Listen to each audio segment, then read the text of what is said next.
देखिए parallel wire के लिए दो पैरेलल वायर लेंगे और पैरेलल वायर दोनों में कनेक्शन फ्लो करेंगे। इनफाइनाइट लेंथ के पैरेलल वायर इसमें सपोज करते हैं करंट I1, इसमें सपोज करते हैं करंट I2, बीच की डिस्टेंस D मान लेते हैं या स्मॉल r मान लेते हैं, ठीक है। अच्छा, तो इस करंट की वजह से इस करंट कैरिंग वायर की वजह से यहाँ पर फील्ड होगा, जहाँ पर ये 2 नंबर वायर रखा हुआ है, इसका नंबर दे देते हैं नंबर 2, इसका नंबर 1। तो नंबर 1 वायर के फील्ड में नंबर 2 प्रेजेंट है और नंबर 2 वायर के फील्ड में नंबर 1 प्रेजेंट है। तो एक दूसरे के मैग्नेटिक फील्ड की वजह से इन पर मैग्नेटिक फोर्स लगेगा। फोर्स किस डायरेक्शन में लगेगा? जैसे I1 की वजह से, करंट I1 की वजह से जो फील्ड है वो परपेंडिकुलरली इनवर्ड होगा, सपोज करते हैं V1 है, और I2 की वजह से जहां पर नंबर 1 रखा हुआ है, तो I2 की वजह से जो फील्ड है वो सपोज करते हैं 2 है, जिसकी डायरेक्शन डॉट होगी, ठीक। इसमें हम क्या करेंगे? Magnetic force due to each other. If two current carrying parallel wire are placed at certain distance, then find magnetic force per unit length with respect to each other. तो magnetic force का formula find करेंगे हम।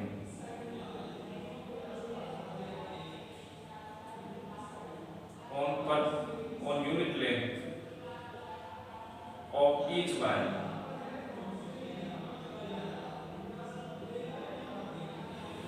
की unit length पर हम magnetic force का formula type करेंगे, ठीक है। तो जैसे इसकी L2 लेंथ ले लेते हैं, तो L2 लेंथ पर इसके फील्ड V1 की वजह से फोर्स लगेगा, मैग्नेटिक फोर्स। उस फोर्स का फॉर्मूला कितना होगा? 2 की लेंथ पर 1 के फील्ड की वजह से,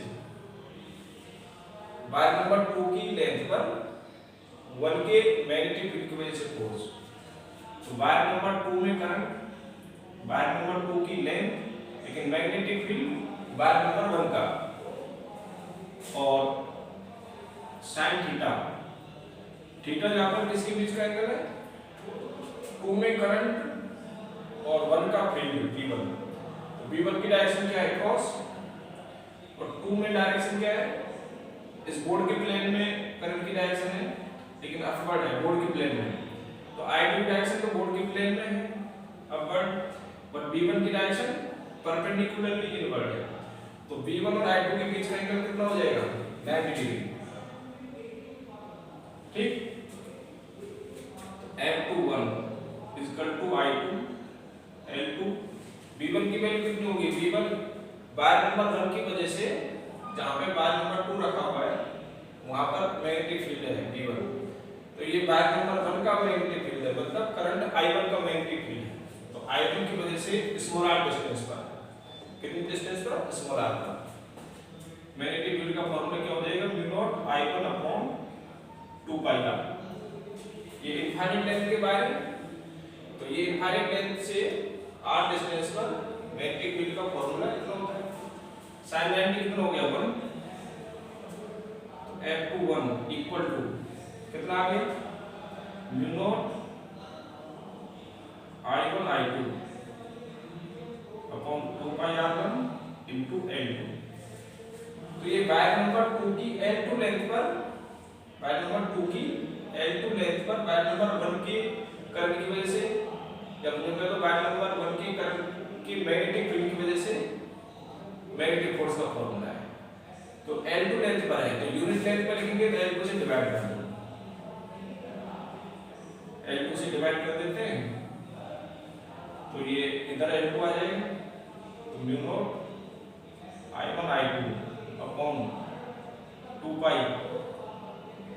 ये स्मॉल r डिस्टेंस है, कितनी डिस्टेंस है? स्मॉल r, तो 2π स्मॉल r तो ये वायर नंबर 2 पर magnetic force on unit length, ठीक, मैग्नेटिक फोर्स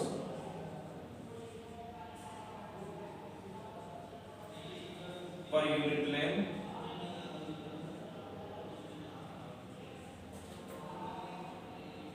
और वायर नंबर 2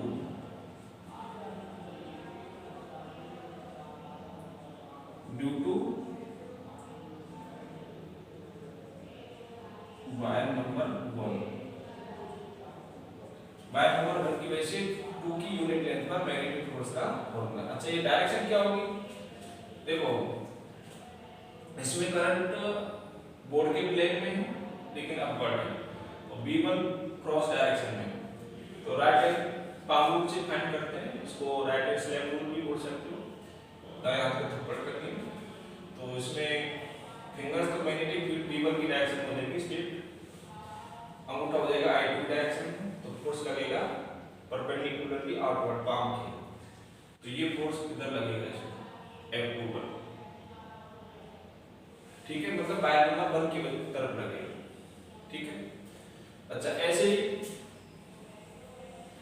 हम यदि वायर नंबर 1 की लेंथ पर और वायर नंबर 2 की वजह से फोर्स फाइंड करें सेम, तो वायर नंबर 1 में करंट I1, वायर नंबर 1 की लेंथ L1 लेंगे हम, जैसे यहाँ पर लेंथ L1 कंसीडर कर लेते हैं,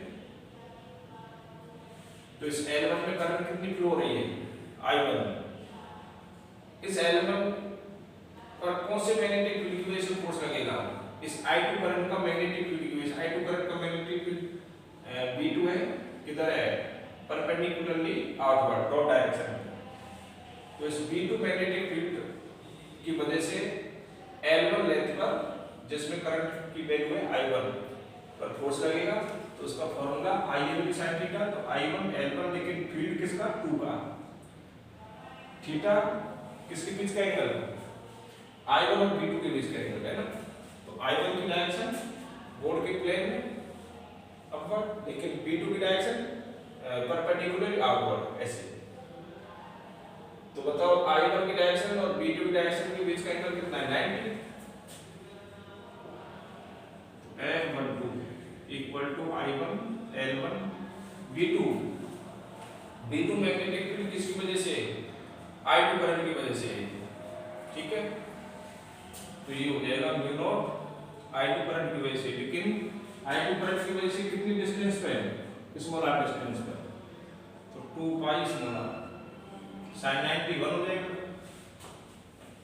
F12 mu naught I1 I2 L1 upon 2 पाई r, ठीक।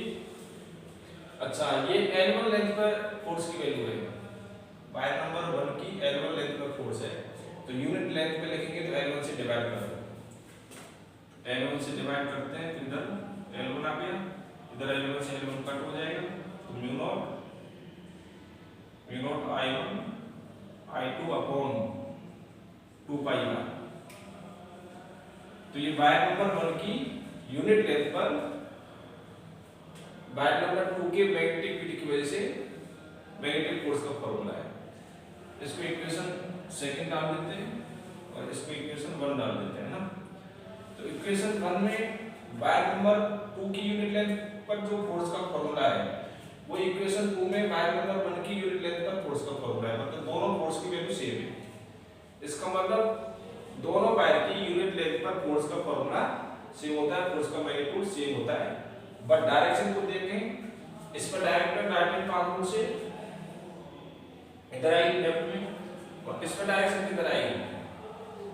मैग्नेटिक फोर्स कौन सा है जिसकी मैग्नेटिक फील्ड जिसकी वजह से इस पे फोर्स लग रहा है? V2, V2 डायरेक्शन क्या है? डॉट, इसकी वजह से, इस I2 करंट की वजह से V2, तो V2 डायरेक्शन डॉट है, मतलब अपवर्ड, और करंट की डायरेक्शन बोर्ड के प्लेन में अपवर्ड है, तो फोर्स का formula right hand palm rule से पाम के परपेंडिकुलरली आउटवर्ड मतलब राइट हैंड साइड में आएगा, इस पर जो फोर्स का फॉर्मूला आएगा, तो 1 की करंट पर 2 के मैग्नेटिक फील्ड की वजह से फोर्स की डायरेक्शन आएगी राइट हैंड साइड में, तो बताओ इस पर तो लेफ्ट में और इस पर राइट साइड में, तो एक दूसरे को ये अट्रैक्ट करने के लिए फोर्स लग रहे हैं, मतलब अट्रैक्शन फोर्स है।